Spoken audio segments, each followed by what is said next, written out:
Thank you, Senator Schiff, and we are more than willing to work with you on this again to make sure that these things are administered fairly. That's the bottom line. Does anybody else have an amendment?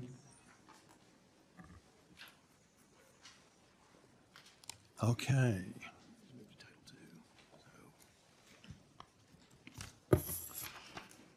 We will proceed to Title II. Are there any amendments to? I think my colleague, Senator Durbin. I'm sorry.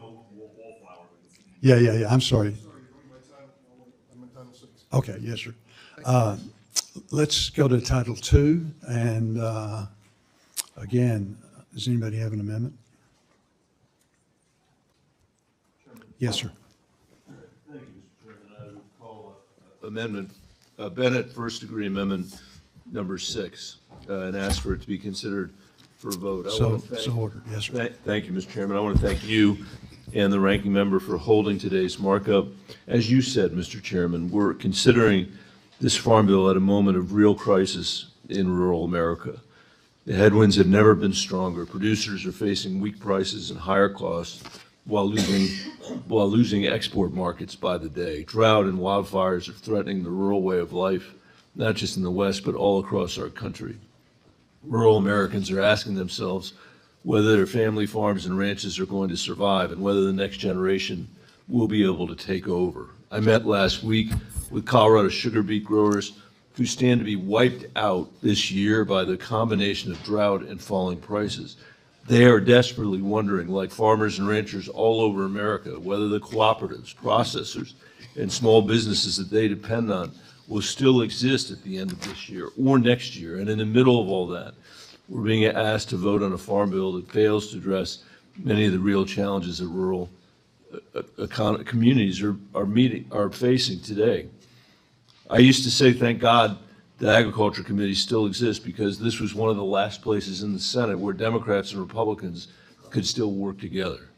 While every other committee in this place buckled under the pressures of partisanship, the Ag Committee stood as an exception to that. And that's been a choice, and it's one that all of us here are going to have to make going forward about whether or not we're going to take seriously our generation's responsibility to rural America. The only way to demonstrate that is by approaching our work in a bipartisan manner. And I know there's been a lot of bipartisan work done on this bill, and I appreciate that, but unfortunately, we're not there yet. We've done little to confront the basic fact that the Farm Bill policies of the past are no longer working, as Chairman Grassley said. Too many farmers are barely hanging on, forced to ask Congress for whatever ad hoc assistance we can assemble after the damage is already done, as Senator Schiff said. It fails to substantially support Western farmers in issues like wildfire and drought, and it makes the nutrition crisis that the Republican budget bill created even worse for millions of Americans by straining state budgets beyond repair, as Senator Klobuchar said. Colorado farmers and ranchers expect us to do better. Americans in rural areas and urban areas and everywhere in between expect us to do better, to consider policies that support agricultural producers and expand their markets instead of making their lives more difficult, that strengthens rural hospitals instead of pushing them into bankruptcy, which we're doing today. That ensures the next generation will be able to build a future in the communities where they grew up, rather than being forced to take a job somewhere else. And it's in that context that I bring up my amendment, number 6.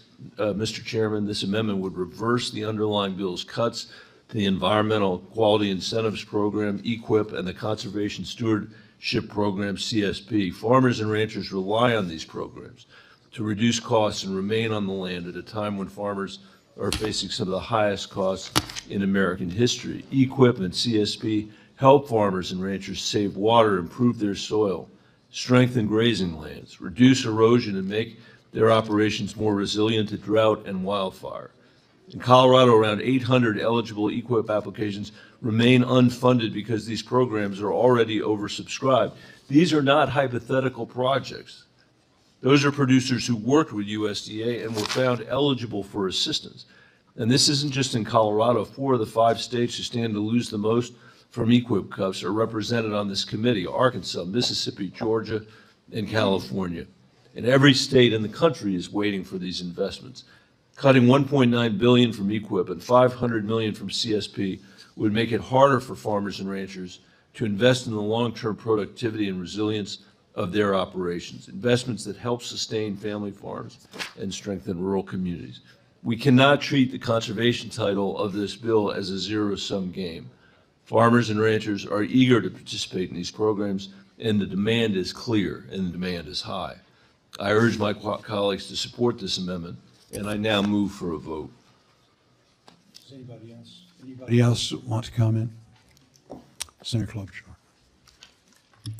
I just want to thank Senator Bennet for his work on this, and this is such an important part. Farmers are good stewards of the land. CRP, very important, but some of the shifts that were made hurt the other programs like CSP and EQIP. Thank you.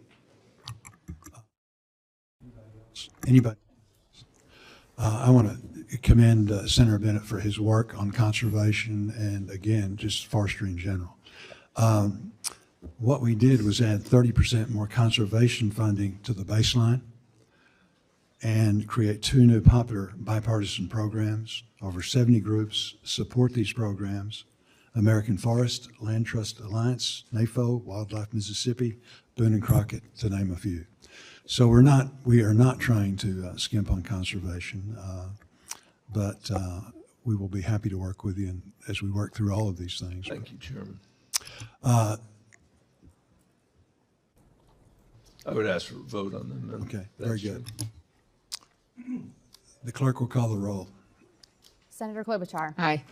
Senator Bennet. Aye. Senator Smith. Aye. Senator Durbin. Aye. Senator Booker. Aye. Senator Lujan. Aye. Senator Warnock. Senator Welch. Aye. Senator Fetterman. Aye. Senator Schiff. Aye. Senator Slotkin. Aye by proxy.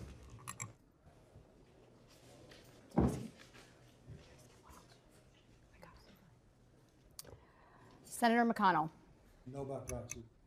Senator Hoeven. No. Senator Ernst. No. Senator Hyde-Smith. No.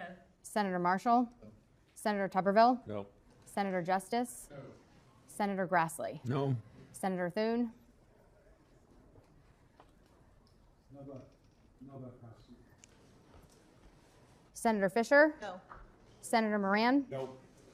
Chairman Bozeman. No. The ayes are 11, the noes are 12. Have an amendment to on Title III.